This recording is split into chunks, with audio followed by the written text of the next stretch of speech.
Okay, so in October last year, you disclosed your personal Bitcoin holdings. Do you continue to buy Bitcoin personally? Well, I can say that I've never sold a Bitcoin, and then from time to time, I consider the matter again. Um, but I still have all that Bitcoin, and I haven't made any other announcements about future acquisitions of Bitcoin, but I may. Okay, so do you think there's any correlation between what is happening in China with Evergrande and Bitcoin? I think that over the long run, no. Uh, right now, Evergrande's got a bunch of debt, and they probably can't pay it all back. So there's, I don't know, I guess a lot of short-term dislocation in the markets.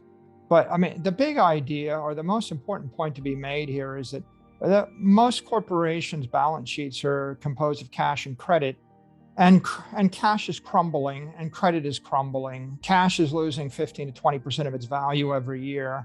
And credit is like a bond. And if those bonds are yielding 2 or 3 or 4% interest, then they have a 2% default risk. And if they're losing 15% of their purchasing power every year, then you can see the negative real yields on credit are minus 15%. And the negative real yields on cash are minus 15%. So, I think that the most important idea is that corporations would do well to actually convert their cash and credit into Bitcoin. And that's what we've done. We saw a price movement this week that coincides with ongoing concerns with Evergrande. Do you think there's a direct correlation between Evergrande and Bitcoin price action? I'm not a trader. So like the truth is, I'm not buying Bitcoin to trade it every minute or every hour or every day. I'm buying it to hold it for a decade, between a decade and 100 years. So yeah, I mean, the price changes every minute, and it changes every minute based upon what the Federal Reserve says, or what the White House says, or what the Chinese government says, and the like. But I don't have a particular opinion one way or the other. And I don't think that people should really focus upon near-term dislocations when they're investing in Bitcoin. If you're not going to hold Bitcoin for 10 years, you probably shouldn't buy it for 10 minutes, in my opinion, because it is volatile, right? The markets are trading 24/7, 365, and Bitcoin is plugged into the other crypto markets, and the other crypto markets have huge amounts of leverage in them.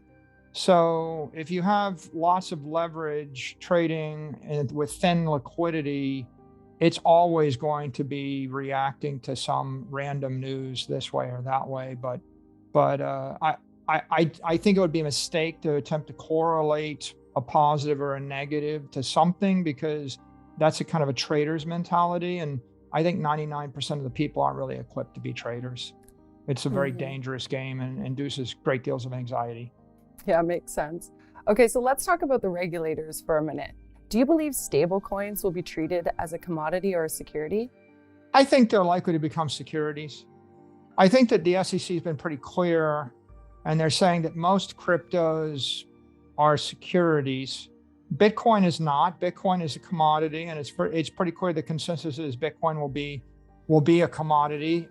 There's speculation that there's a few other crypto tokens that are commodities, but they haven't been named explicitly. The only one that's explicitly designated as a commodity is Bitcoin. I think that stable coins look like money market funds. Like if you give me $50 billion and I give you 50 billion in tokens, and then I invest the $50 billion into a bunch of bond instruments or credit instruments, then I'm taking risk with the 50 billion. If I were to, for example, invest the $50 billion into Evergrande bonds, and the bonds were to crash by 75%, then the $50 billion of stable coins would become $15 billion or $12 billion of stable coins. And so the SEC and the regulators have a point, which is when you're buying a stable coin, you're probably you're entering into an investment contract, and there is risk. And that means that you would want to know how that capital is invested. If I gave you 50 billion and you put it into a bank account yielding 0% interest in US dollars, that's a much less risky asset or balance sheet than if I took the same 50 billion and bought GameStop. I mean, you could do anything in between. So yeah, I think that they will be deemed as securities, especially the centralized ones. Okay, so from our research, at one time you were a Bitcoin skeptic, and now you are an investor and advocate for Bitcoin. Could you walk us through what made the light go off for you to become a Bitcoin bull?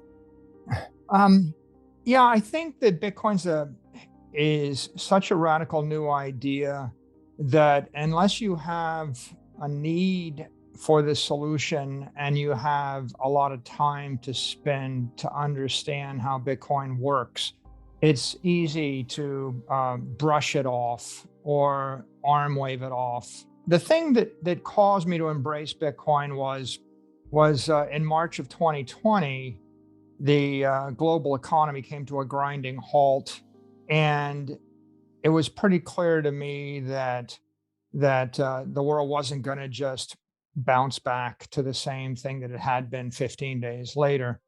And when the Federal Reserve and the central banks of the world started to expand the money supply at a very aggressive rate, what we saw was a K-shaped recovery. Wall Street recovered very quickly within a matter of weeks. Main Street didn't recover and still hasn't recovered. And our company was sitting on top of about $500 million of capital, primarily invested in cash and credit. And when it became clear that what we had was $500 million that was going to yield 0% interest, probably for the next 4 years, and it also became clear that it was going to be increasingly difficult to do business as an operating company, we had to look to other ideas. And so we discovered Bitcoin because we wanted to find a way to not see the $500 million debased away. At a 20% monetary inflation rate, then the $500 million would be cut in half in 3 years. And so we had a problem in March of 2020. It became very clear. Before March of 2020, for the previous decade, monetary inflation rates ran about 7% in the Western world. So it was a nagging issue, but not a mortal or a terminal disease. I think that after March of 2020, ignoring it became much more difficult to do. Okay, so let's talk about MicroStrategy. The company's legacy software business is enterprise intelligence analytics. Does this tie into Bitcoin, or are there plans for MicroStrategy to at some point create software that surrounds Bitcoin?